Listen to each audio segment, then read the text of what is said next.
धृतराष्ट्र अंधे हो चुके थे। अंधे तो बचपन से ही थे, बाहर की आंखें तो पहले से ही फूटी हुई थी, पर पुत्र के प्रेम में इतना अंधे हो चुके थे कि अंदर की भी आंखें बंद हो गई थी। ज्ञान विराग नयन उद्गारी। ज्ञान और वैराग की जो नेत्र है दोनों बंद। राजा धृतराष्ट्र अधर्म का पोषण कर रहे हैं, अधर्म का आश्रय लेते हुए विवेक शून्य विदुर जी महाराज ने समझाने का प्रयत्न किया, फिर भी समझे नहीं। विदुर जी को निकाल दिया।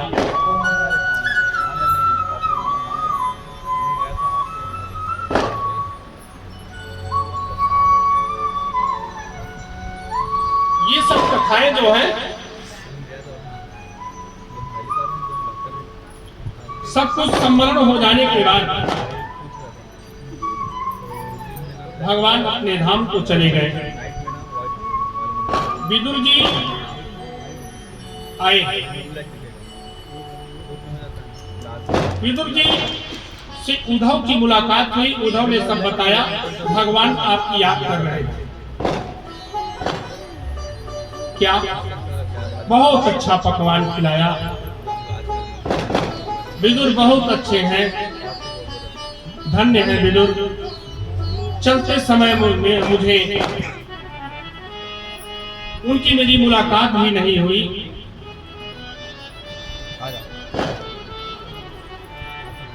विदुर जी रोने लगे। भगवान केले के छिलके खा करके मेरी सराहना कर रहे थे। धन्य प्रभु।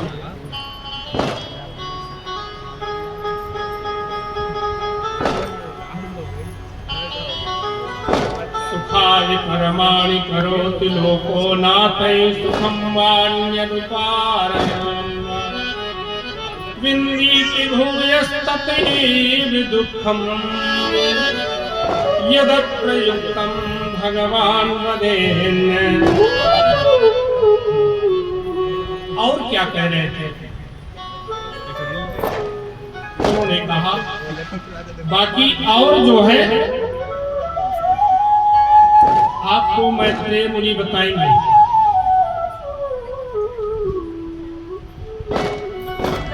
और रास्ता बता दिया, हरिद्वार की ओर जाइए, कहीं ना कहीं आपको मैत्रेय मुनि से मुलाकात होगी। ढूंढ रहे मैत्रेय मुनि को, चले जा रहे हैं खोजते हुए। जिस तरह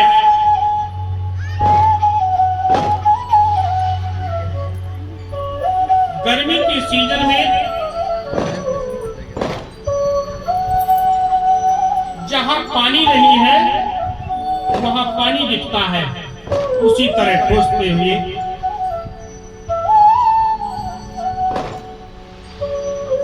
जब अचानक मैत्रेय मुनि से मुलाकात हुई। मैत्रेय मुनि को पाकर के विदुर जी बहुत प्रसन्न हुए। अनेक प्रश्न किए, प्रश्नों का उत्तर देते गए। अंत में कहा कि प्रभु आप सृष्टि के बारे में कुछ बताइए। प्रश्न किया तो सृष्टि के बारे में बताने लगे मैत्रेय मुनि विदुर जी से। कहा कि भगवान नारायण की नाभि कमल से ब्रह्मा जी प्रकट हुए। ब्रह्मा जी ने सृष्टि की इच्छा प्रकट की। भगवान के ज्ञान को आत्मसात करते हुए ब्रह्मा जी ने अपने संकल्प के द्वारा सृष्टि में 4 कुमारों को बनाया, सनक, सनंदन, सनातन और सनत कुमार। इनसे कहा जाओ सृष्टि करो। इन्होंने साफ जवाब दे दिया, हम सृष्टि के चक्कर में बिल्कुल नहीं पड़ेंगे। ब्रह्मा जी को क्रोध आ गया।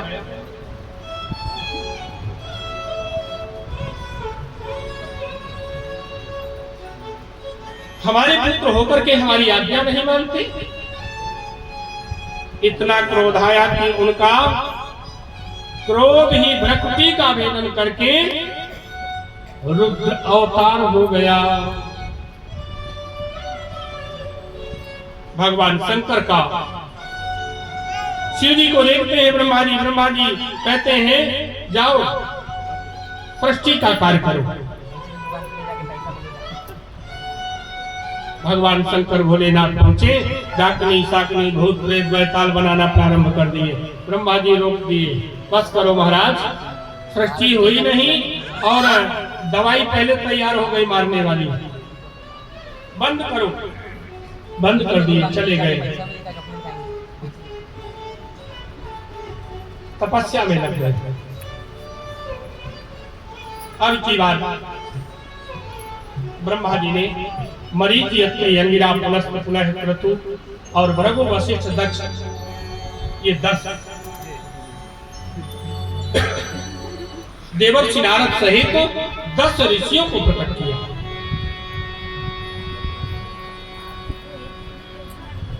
अपनी वाणी से ब्रह्मा जी ने परम सुंदरी एक कन्या प्रकट की। अपनी छाया से महामुनि करदम जी को प्रकट किया। सब ब्रह्मा जी की ये मानसी सृष्टि है। उसके बाद विधाता ब्रह्मा जी ने अपने बावांग से कन्या और दक्षिणांग से पुरुष को जन्म दिया, जिनका नाम हुआ मनु और शत्रुपा।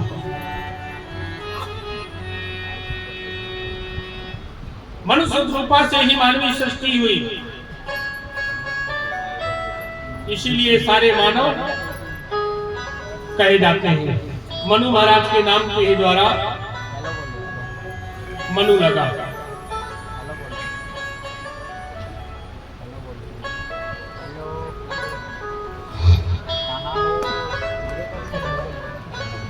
मनु महाराज के 5 संतानें होती हैं, 2 बेटा और 3 बेटी।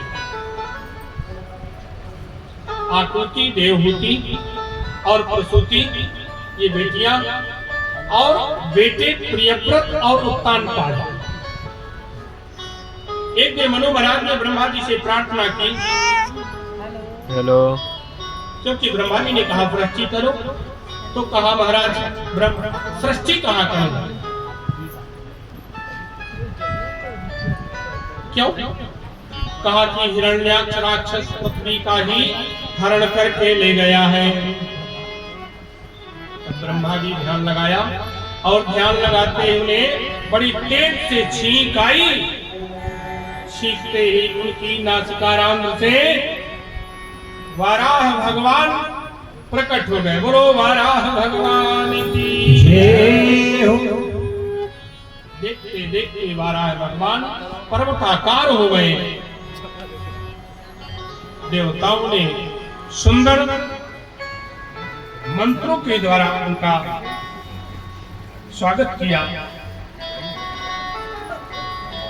और हिरण्याक्ष वध करके भगवान ने पृथ्वी का उद्धार किया। विदुर जी ने मैत्रेय जी से फिर पुनः प्रश्न किया, भगवान कृपा करके बताइए कि ये हिरण्याक्ष था कौन?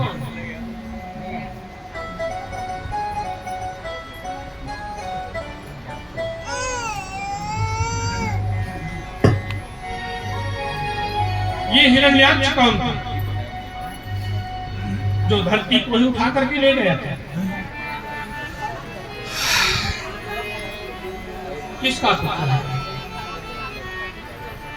मैत्रेय मुनि कहते हैं विदुर जी, महामुनि कश्यप जी की दिति, अदिति, दनु, काष्ठा, सुरसा ये पत्नियां हैं।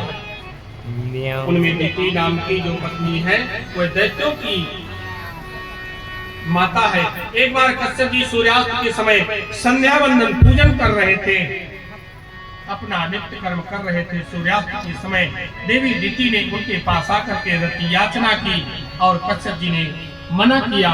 ऐसा घोरतमा बेला, ये शाम का समय है। भगवान शंकर अपने गणों के साथ विष्णु करते हैं, इस समय ये कार्य नहीं किया जाता। इस समय तो भगवान शंकर का भजन करना चाहिए।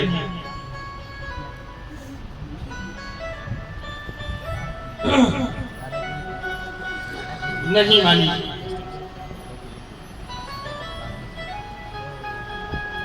काम जो पीड़ित किया और गर्भवती हुई। काम जो समाप्त होने के बाद बड़ा दुख भी व्यक्त किया, क्योंकि कश्यप जी ने बता दिया था तुम्हारे जो संतान होगी